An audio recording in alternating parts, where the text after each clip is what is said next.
Hello student, good evening. मैं doctor Surendra Kumar. आज मैं आप लोगों के लिए बहुत ही महत्वपूर्ण टॉपिक लेकर आया हूं। गांधीवादी सिद्धांतों के संदर्भ में मानव सुरक्षा क्या है। ये टॉपिक बहुत ही महत्वपूर्ण है और मैं आपको बता दूं कि ये परीक्षा में जरूर आएगा, क्योंकि मानव सुरक्षा में गांधी सिद्धांतों के संदर्भ में बातें हो रही है और उसके बाद गांधी के अनुसार यह मानव विकास में कैसे सहायक होगी, इसके बारे में आपको लिखना है। तो चलिए मैं आपको विस्तार से बताता हूं कि इसका उत्तर आप लोग कैसे लिखेंगे ताकि आपका नंबर बहुत ही अच्छे ढंग से आ सके। तो हम लोग देखते हैं कि मानव सुरक्षा के गांधीवादी दृष्टिकोण को यदि सभी लोग अपनाकर जीवन जीने लगे तो शांति सुरक्षा दोनों बरकरार रहेगी। ठीक है, गांधी जी के अनुसार गांधी जी ने माना कि सभी लोग इन सारे चीजों को अगर मानव सुरक्षा को लेकर जीने लगे तो शांति सुरक्षा पूरे समाज में बरकरार रहेगी। और मानव कर्तव्य की बात करें तो यदि हम व्यक्ति अपने कर्तव्य को निभाता रहे और धार्मिक सामाजिक विचारों को समझकर सत्य के रास्ते पर चलने लगे तो शांति सद्भाव कभी भी प्रभावित नहीं होगी। गांधी जी ने यही कारण था कि गांधी जी ने बराबर सत्य अहिंसा की बातें की और उन्होंने कभी भी ये दो चीज को नहीं छोड़ा। और यही कारण था कि गांधी ने कहा कि मानव सुरक्षा को अगर बरकरार रखना है तो आपको सत्य अहिंसा को लेकर चलना ही होगा। मानव के प्रति गांधी जी का दृष्टिकोण आध्यात्मिक था। इस दृष्टि से वे उस तरह के मानववादी नहीं थे जैसे कुछ विचारक कहलाए जाते थे। ठीक है, गांधी जी का कहना था चूंकि गांधी के ऊपर बहुत सारे विचारकों का प्रभाव था, धार्मिक ग्रंथों का प्रभाव था, इसीलिए गांधी जी आध्यात्मिक की ओर ज्यादा ध्यान दिए ताकि अगर आपके अंदर आध्यात्मिकता रहेगी तो आप गलत काम नहीं कर सकते। जैसा कि बहुत सारे विचारक ने तरह तरह की बातें कही और इस बात से उन्होंने कोई सरोकार नहीं कि क्या मानव आध्यात्मिक उन्नति भी कर सकता है। गांधी जी का मानव के प्रति दृष्टिकोण सभी भारतीय धर्मों का निचोड़ जैसा उन्होंने समझा था, उसके ऊपर आधारित था। गांधी जी के ऊपर हिंदू धर्म, मुस्लिम धर्म, गांधी जी ने गीता भी पढ़ा, कुरान भी पढ़ा, बाइबल भी पढ़ा, सिख के जो गुरु ग्रंथ साहब उनके भी विचारों को पढ़ा, बुद्ध के विचार, जैन के विचार और पाश्चात्य दार्शनिक रसिकन सारे लोगों का प्रभाव, इवन कि मार्क्स का भी गांधी के ऊपर प्रभाव, ये सारे का निचोड़ करके गांधी जी ने जो बातें कही, एक अलग बात आई और एक नई तरह की बातें उन्होंने की और एक नई क्रांति समाज में उन्होंने लाई। गांधी जी ब्रिटिश शासन स्वतंत्रता दिलाने के लिए नहीं था, गांधी जी केवल ब्रिटिश स्वतंत्रता दिलाने के लिए नहीं था, बल्कि सभी भारतीय लोगों का समग्र रूप से आत्मिक उत्थान हो और इसके माध्यम से समस्त विश्व में शांति और सद्भावना स्थापित हो। ठीक है, इस उद्देश्य से उनका सिद्धांत प्रेरित था। उनका यह कहना था कि केवल मेरा यह उद्देश्य आपको ब्रिटिश लोगों से, अंग्रेजों से भारत को आजादी नहीं करा देना है, बल्कि भारतीयों के अंदर ऐसी भावना जागृत करनी है जिससे उनमें एक व्यक्तित्व का विकास हो सके और जब ऐसी भावनाएं उनके अंदर आएगी तभी राम राज की परिकल्पना की जा सकेगी। ठीक है, इस उद्देश्य से प्रेरित था। मानव सेवा के माध्यम से और अपने साथ समाज में सर्वांगीण उत्थान के लिए प्रयासरत रहकर मानव सेवा के मार्ग से वे आपको मोक्ष प्राप्ति की कामना करते थे। उनका कहना था कि जितना भी अगर मानव सेवा आप करते हैं तभी आपको मोक्ष की प्राप्ति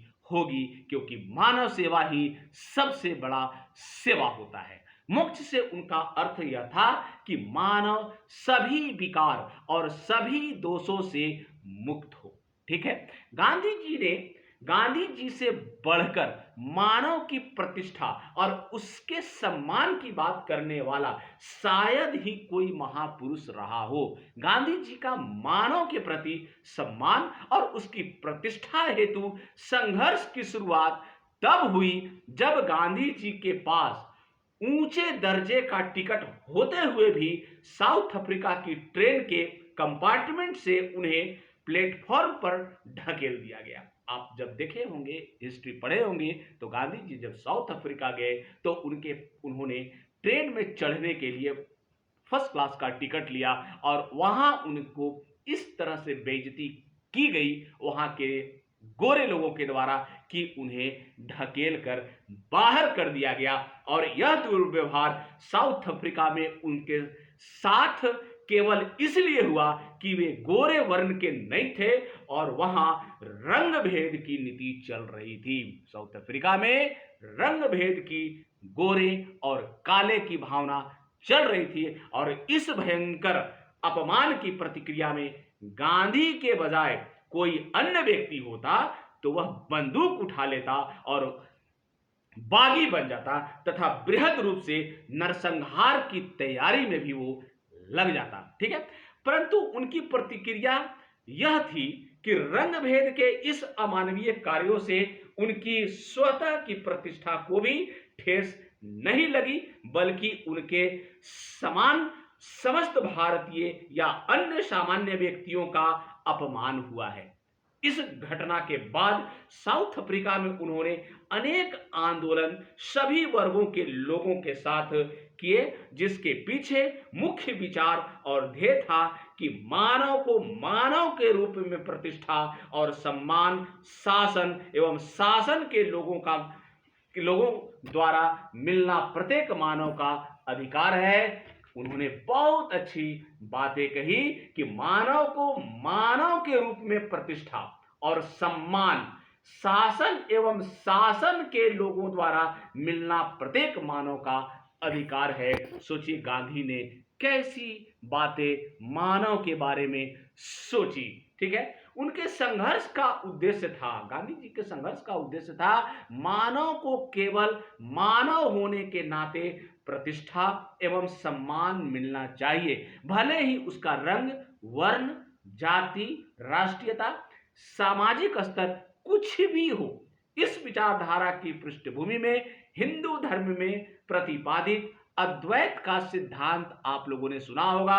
अद्वैत का सिद्धांत था, अद्वैत दर्शन में व्यक्ति और ब्रह्मांड में कोई भी फर्क नहीं माना जाता। अद्वैत का अगर आप अद्वैत दर्शन के सिद्धांत को आप पढ़ेंगे तो अद्वैत दर्शन में व्यक्ति और ब्रह्मांड में कोई भी फर्क नहीं माना जाता, क्योंकि दोनों ही एक दूसरे के अंग हैं। ठीक है, इस आध्यात्मिक विचारधारा के अनुसार समस्त मानव जीवन एवं जगत सार रूप से एक है एवं समस्त मानव जगत को इस अनुभूति से प्रेरित होकर जीवन शैली निर्धारित करनी चाहिए। ठीक है, मानव की प्रतिष्ठा के संबंध में गांधी जी का यह भी विचार भारत के आध्यात्मिक दर्शन के आधार पर था कि निसर्गत मानव सद्गुणों से भरा है। क्या है? मानव जो है निसर्गत मानव सद्गुणों से भरा है। वह तो भौगोलिक, आर्थिक या सामाजिक परिस्थितियों के कारण ही कभी विकारों एवं अवगुणों से भर जाता है।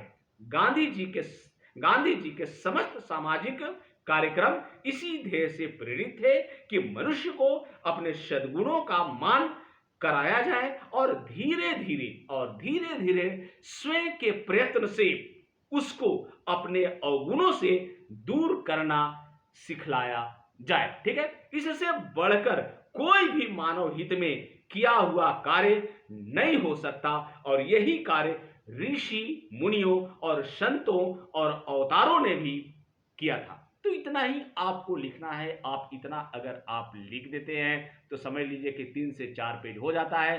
आपका उत्तर बहुत अच्छा ढंग से तैयार हो जाएगा। थैंक यू, धन्यवाद।